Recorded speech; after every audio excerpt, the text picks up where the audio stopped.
and welcome to this educational channel education topic. So friends, आज के इस video lectures में आपको बहुत बहुत वेलकम है।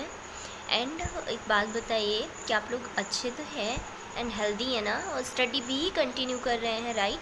सो आज आपको इस वीडियो लेक्चर्स में पता है क्या पढ़ना है, यूनिट 5, जो कि कुछ इम्पॉर्टेंट जो फैक्ट है वो चीज़ मैं पढ़ाऊँगी, इम्पॉर्टेंट टॉपिक पे बात करूँगी। बिकॉज ये लेक्चर्स आपके एमएससी बॉटनी 4th सेम, इसमें प्लांट टिश्यू ऑर्गन कल्चर्स की यूनिट 5 में सबसे ज़्यादा इंपॉर्टेंट सोमोक्लोन्स एंड सोमोक्रोमनल्स वेरिएशंस जो होती है उनके बारे में बताना है, ठीक है?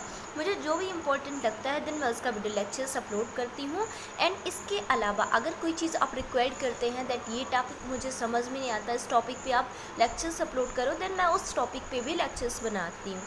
सो आज इस वीडियो में आपको यही पढ़ना है, और इसके अलावा मैं cryopreservation and germplasm storage भी समझाऊंगी, जो कि यूनिट में बहुत ही ज़्यादा इंपॉर्टेंट टॉपिक है, ठीक है? अब कल मैंने देखा आपने कि सोमैटिक हाइब्रिडाइजेशन एक लेक्चर बनाया, प्रोटोप्लास्ट आइसोलेशन भी बनाई। सारे वीडियो ऑलमोस्ट आपको मेरे चैनल पे ही विज़िट करने पे ईजिली फाइंड हो जाएंगे। सो आप वहाँ पे जाएं, मेरे चैनल विज़िट करें। और साथ ही एक मेरी रिक्वेस्ट है कि आप लोग अगर वीडियोस देखते हैं, आपको पता है एक वीडियो बनाने में कंटेंट सर्च करो उसके बाद बनाओ, और कितनी हार्ड वर्किंग लगती है, ओके? सो आप लोग ना अगर वीडियो देखा करें तो लाइक ज़रूर किया करें, और इससे मुझे बहुत ज़्यादा मोटिवेशन मिलते हैं, और मेरे चैनल को ऐसे ही सपोर्ट करें, ठीक है? तो चलिए यहाँ पे देख लेते हैं सोमोक्लोन्स एंड सोमोक्लोनल वेरिएशंस क्या होता है, ओके? सबसे पहले आ चुके सोमोक्लोनल वेरिएशंस जो होती है, यानी कि कायिक क्लोनीय विविधताएं, हिंदी में कहते हैं, क्या कहते हैं? कायिक क्लोनीय विविधताएं, सोमोक्लोनल वेरिएशंस। इसका जनरल इंट्रोडक्शन देंगे, इसकी डेफिनेशन बताएंगे। तो सबसे पहले आप डेफिनेशन में क्या बताएंगे कि पादप ऊतक संवर्धन यानी प्लांट टिश्यू कल्चर, जिसको आप इंग्लिश में कहते हैं, उसके द्वारा प्लांट में उत्पन्न होने वाली जितनी भी वेरिएशंस होती हैं, चलिए मैं एग्जांपल देती हूँ। आप देखते हैं कि आप अपने भाई बहनों से काफ़ी ज़्यादा डिफरेंट भी होते हैं, ठीक है? आप सिमिलर नहीं होते हैं, काफ़ी हद तक सिमिलर भी होते हैं, काफ़ी हद तक मतलब जो ट्विंस बेबी होते हैं वो ही सिमिलर होते हैं, यानी कि कुछ फीचर्स आपके पेरेंट्स वाले बच्चों तक आते हैं, एंड बच्चों के ऐसे फीचर्स जो उनके बेबी तक जाते हैं। तो ये ट्रांसफ़र एक होता रहता है, जेनेटिक्स वेरिएशंस देखने के लिए आपको मिलती हैं।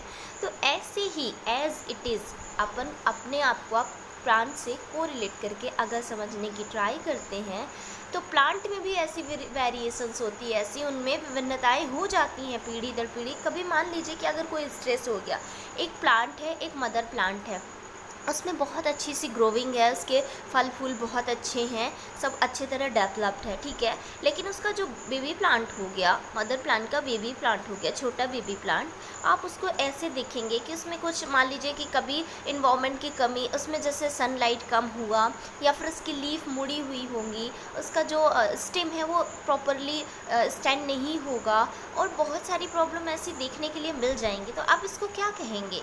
आप इसको क्रोमोसोमल वेरिएशंस कहेंगे, क्योंकि एक प्लांट दूसरी प्लांट से थोड़ा बहुत डिफरेंट होता है, ठीक है? तो ये लक्षण आपको दिखाई देता है। चलिए इंग्लिश में भी मैं इसकी डेफिनेशन बता दूं, जो इंग्लिश मीडियम वाले हैं उनको भी। सो यहाँ पे लिखा है, the genetic variations that develops in plant through plant tissue cultures which can be seen as phenotypes. किसके रूप में देखते हैं? फिनोटाइप में जो वेरिएशंस होती हैं उनको फिनोटाइप्स के रूप में देखते हैं। ये क्या होता है कि इनमें जो गुणसूत्र होते हैं, जो क्रोमोसोम्स होते हैं, उनकी संख्या और संरचना में परिवर्तन हो जाता है। इन्हीं परिवर्तन के कारण ये लक्षण आते हैं। ये फीचर्स कैसे आते हैं? जब भी गुणसूत्र की संख्या में, क्योंकि ये जो क्रोमोसोम्स होते हैं, नंबर ऑफ क्रोमोसोम्स एक मतलब सीक्वेंशियल क्रम पे होते हैं। जैसे अपन में देखते हैं कि ADGC, adenine, guanine, thymine, cytosine, ये क्रोमोसोम एक सीक्वेंस में होते हैं। अगर इनके सीक्वेंस में कोई भी कमी हो गई, या फिर इनके स्ट्रक्चर में कोई भी चेंजेस आ जाती है, तो इससे प्लांट में भी चेंजेस आ जाती है। उनका जो फीचर्स है, उनके सिम्टम्स हैं, उनके लक्षण हैं, वो भी चेंज आ सकते हैं, वेरिएशंस देखने के लिए मिलती हैं।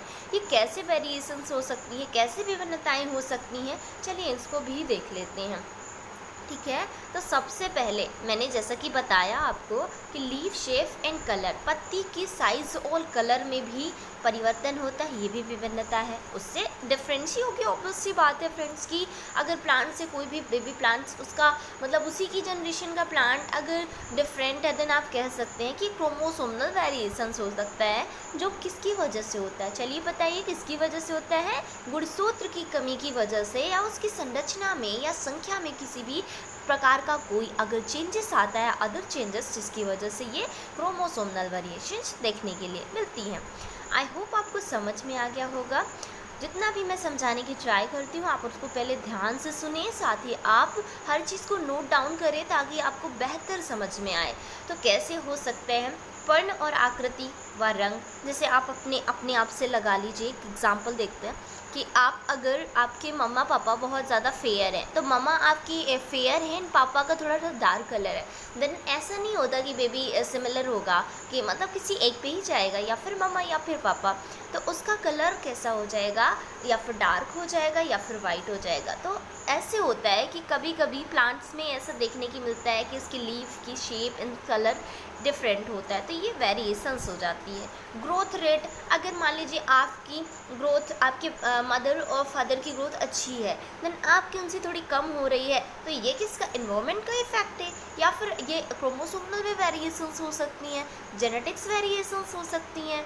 ऐसे ही एज इट इज़ आप प्लांट पे भी देख सकते हैं, ठीक है।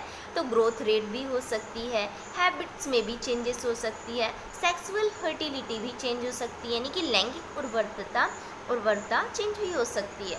ये आनुवांशिक परिवर्तन होते हैं। कैसे? जेनेटिक्स जो परिवर्तन होते हैं ये पीढ़ी दर पीढ़ी वंशागत होते हैं। These are genetic mutations. कैसे होते हैं? These are genetic mutations that are inherit from generation to generation in plant. ये प्लांट में जनरेशन बाई जनरेशन, पीढ़ी दर पीढ़ी वंशागत होते हैं। कैसे होते हैं? वंशागत होते हैं। अब ये कितने टाइप्स के होते हैं? अब ये 2 टाइप्स के होते हैं।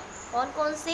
एक जेनेटिक वेरिएशंस, इन्हें वंशागत विभिन्नताएं कहते हैं। दूसरा इपीजेनेटिक वेरिएशंस, यानी कि अनुवांशिकी और अनुवांशिकी, जो 2 प्रकार की वेरिएशंस होती हैं।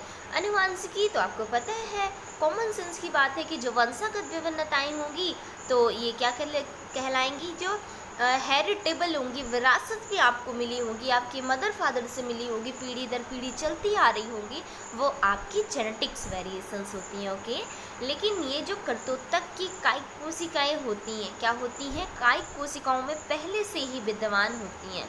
मतलब कायिक जो सेल्स होती हैं, सोमैटिक सेल्स होती हैं प्लांट्स की, उसमें पहले से ये मौजूद होती हैं, पहले से होती हैं। फिर ये जो म्यूटेशंस होते हैं, ये परिवर्तन होते हैं जेनेटिक्स व अन्य डीएनए परिवर्तनों के कारण होते हैं। किसके कारण? ये किसके कारण होते हैं? They are caused by mutations in other DNA change. कोई डीएनए के अंदर चेंजेस आती है, आपको पता है डीएनए और आरएनए में जो एक सीक्वेंशियल मतलब होता है, जैसे एडीजीसी होता है, उनमें अगर कोई डिफ्रेंशिएशन हो गया, वेरिएशंस हो गई, जिसके कारण ये थोड़ा सा डिफरेंट हो जाता है। ओके। अब इसमें से 4 पॉइंट पे आते हैं कि इसकी जो आवृत्ति होती है, फ्रिक्वेंसी होती है, कैसी होती है? हाई होती है, उच्च होती है। क्या होती है? इनकी आवृत्ति फ्रिक्वेंसी हाई होती है, बहुत अधिक देखने को मिलती है। क्या होती है? They are seen very commonly. फिर होता है अधि अनुवांशिकी, यानी एपिजेनिक वेरिएशंस। पहला आपकी अनुवांशिकी वेरिएशंस में आपने देखा कि साइज, स्ट्रक्चर, शेप, किसी भी चीज़ में परिवर्तन हो जाता है। लेकिन अधि अनुवांशिकी यानी अवंशागत होती हैं, नॉन हेरिटेबल होती हैं, यानी कि आपको विरासत में नहीं मिलती हैं, ये पीढ़ी दर पीढ़ी नहीं मिलती हैं। ठीक है। ये पादप ऊतक संवर्धन के दौरान पे होती है, जब टिश्यू कल्चरल करते हैं। टिश्यू कल्चरल कैसे करते हैं आपको पता है? आर्टिफिशियल मेथड से, लैबोरेटरी के अंदर। तो टिश्यू कल्चर की ड्यूरेशन पे जो उत्पन्न होती है वो एपिजेनेटिक वेरिएशंस कहलाती है। ठीक है। सो ये क्या होती है? नॉन हेरिटेबल, वो हेरिटेबल होती है, एक दूसरे के जस्ट अपोजिशन डायरेक्शन पे ये वर्क करते हैं। ठीक है। तो ये जब अपोजिट डायरेक्शन पे वर्क परफॉर्म करते हैं तो ऑब्वियस सी बात है ये अपोजिट होते हैं। जैसे वो स्थायी परिवर्तन के कारण होता है, जो कि जेनेटिक्स परिवर्तन होता है, जेनेटिक्स चेंजेस होती हैं, तो ये अस्थाई यानी कि ये किसके होते हैं, टेम्परेरी हुई। अगर वो परमानेंट हो गया तो ये टेम्परेरी हो गया। इसके केसेस होते हैं टेम्परेरी यानी अस्थाई परिवर्तन के कारण उत्पन्न होता है। जब तक आप नोट डाउन नहीं करेंगे, एक दूसरे को जस्ट इन फ्रंट नहीं लिखेंगे, आपको समझ में नहीं आएगा दैट ये क्या है एंड इसको कैसे पढ़ना है। फिर इनकी जो आवृत्ति होती है, क्या होती है, इनकी फ्रेक्वेंसी होती कम होती है, बहुत कम देखने में मिलती है। जैसे उसमें बहुत अधिक थी और बहुत अधिक देखने के लिए मिलती थी, इसकी फ्रेक्वेंसी कम होती है। इसके केसेस भी हैं। एपी जो जेनेटिक होती है, आदि अनुवांशिकी होती है, उसके कोई केसेस भी होते हैं, कारण होते हैं। चलिए केसेस पढ़ लेते हैं। सबसे पहला कौन सा होता है, फिजियोलॉजिकल केसेस यानी कार्यकीय कारण। क्या होते हैं, कार्यकीय कारण। दूसरा जेनेटिक्स केसेस, कौन सा, जेनेटिक्स केसेस। तीसरा बायोकेमिकल केसेस, कौन सा, बायोकेमिकल केसेस। बेसिकली 3 ही केसेस होते हैं, कौन सा, कार्यकीय, अनुवांशिकी, जैव रासायनिकी। कार्यकीय, अनुवांशिकी, मेरे साथ एक बार रिवीजन करेंगे आप, क्या करेंगे, मेरे साथ रिवीजन करेंगे, कार्यकीय, अनुवांशिकी एंड जैव रासायनिक, बायोकेमिकल।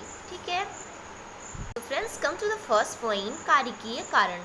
जब फिजिकल यानी फिजियोलॉजिकल केसेस होता है, इसमें क्या होता है कि पादप वृद्धि नियामक संवर्धन, जो प्लांट ग्रोथ रेगुलेटर आपने तो पढ़ा ही है, प्लांट ग्रोथ प्रमोटर्स भी होते हैं एंड प्लांट ग्रोथ रेगुलेटर्स भी होते हैं।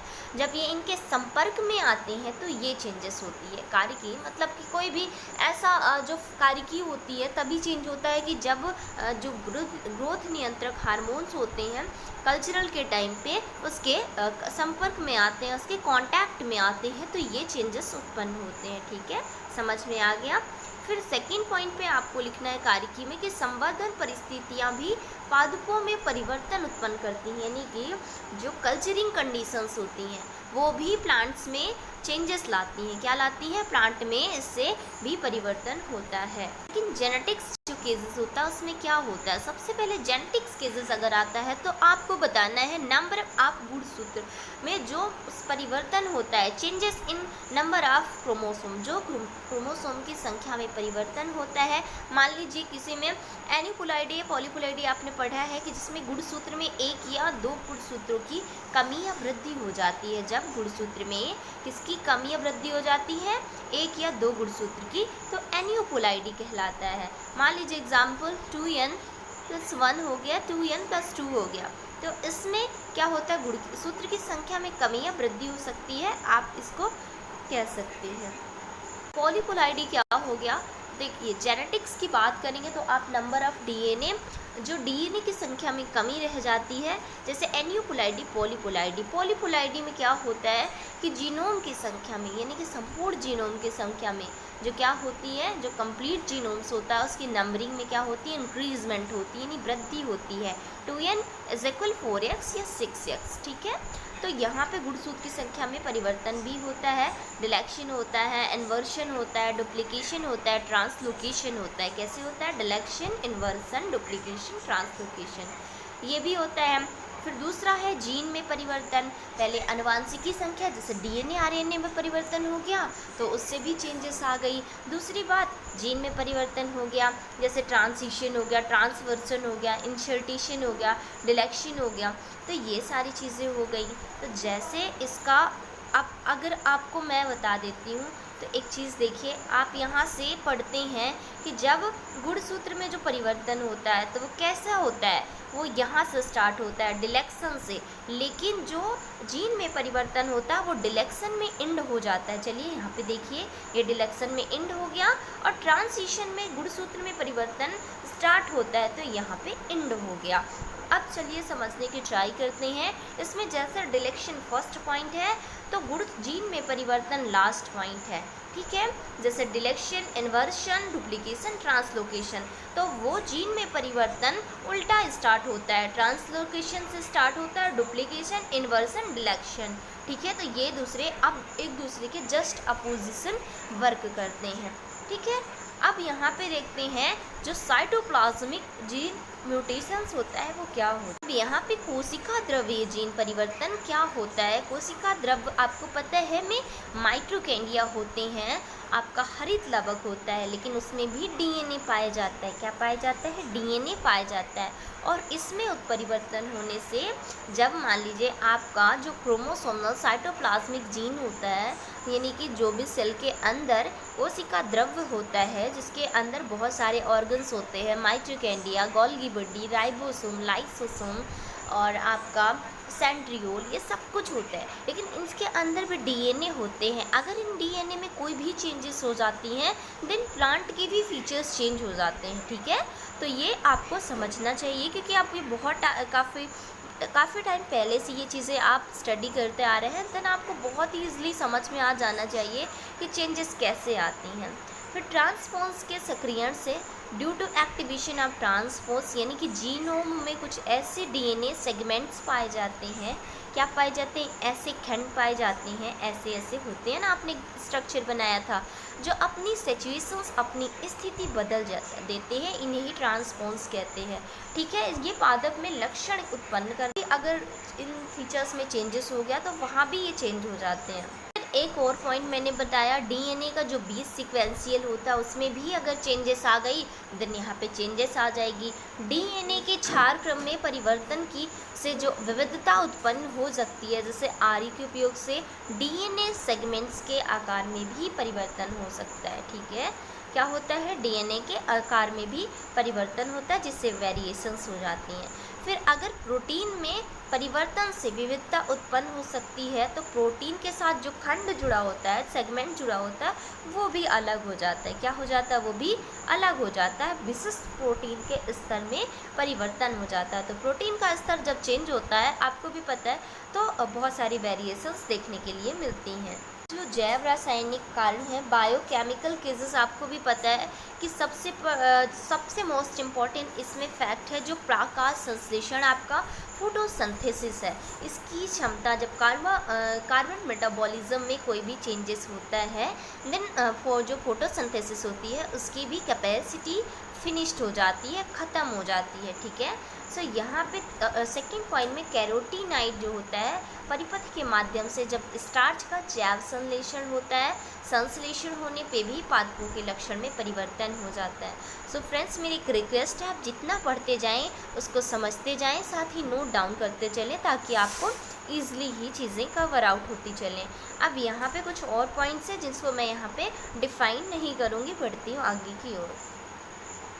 वेरिएशन काफ़ी हद तक इम्पॉर्टेंट भी हैं, जैसे कि जो यूज़ इन क्रॉप इम्प्रूवमेंट, यानी फसल उद्यान में उपयोग होता है, जैसे कि सस्य रूप से उपयोगी पौधों का उत्पादन, यानी production of agronomically useful in plant, जो बहुत ही ज़्यादा उपयोगी हैं, जिनको आप बेसिस पे मतलब अनाज वाले पौधे, जैसे कि जिसमें काई की क्लोनियल वेरिएशंस देखने के लिए मिलती है, और इन्हीं वेरिएशंस के कारण ये प्लांट ग्रो करते हैं, इनका डेवलपमेंट होता है।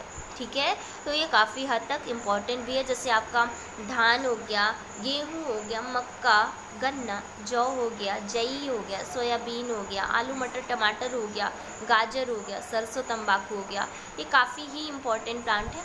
तो आप इसकी वेरिएशन से देखते हैं कि प्लांट्स जो होते हैं वो डेवलप भी होते हैं। ठीक है, काफ़ी हद तक।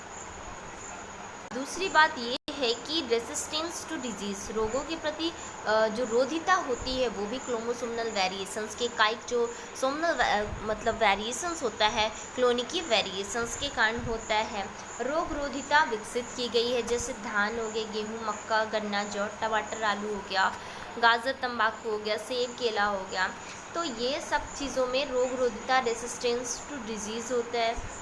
इसके कारण जो रेसिस्टेंस टू अबायोटिक स्ट्रेस भी होता है, कि मतलब जैसे कोई आपदा हो गई, ज़्यादा ही पानी का इफ़ेक्ट हो गया प्लांट पे, तो वो भी होता है कि अगर कोई प्लांट अपने टाइम पे आ रहा है, अलग अलग वेरिएशंस होती हैं कि किसके अंदर कितनी कैपेसिटी है कि ये स्ट्रेस जो होते हैं तो इनको सहन लेने की। मान लीजिए हिमेकल्चर, यानी कि फ्रीजिंग टॉलरेंस, ज़्यादा ठंड हो गई, जैसे गेहूँ हो गया तो साल टॉलरेंस कर सकते हैं, जैसे धान, मक्का हो गया, मेज़ हो गया, टोबैको हो गया। तो ये सब कुछ टॉलरेंस करने की कैपेसिटी होती है, जिनमें बेसिकली वेरिएशंस देखने के लिए मिलती है। इसके लिए आप cryopreservation and crypto preservation जो होता है, cryopreservation and germplasm storage, इसको भी पढ़ते हैं। सो मैं उस लेक्चर्स में मतलब नेक्स्ट लेक्चर्स में इस वीडियोस को अपलोड करूँगी इस टॉपिक को। सो आपको आज के लिए इतना ही टॉपिक मिलेगा एंड मिलती हूँ नेक्स्ट वीडियो में। आप लोग खुश रहें, मस्त रहें, कंटिन्यू मेरे वीडियोस वॉच करें और यही गुड विशेस के साथ आज के वीडियो लेक्चर्स को एंड करूँगी। So friends, thanks for watching this video.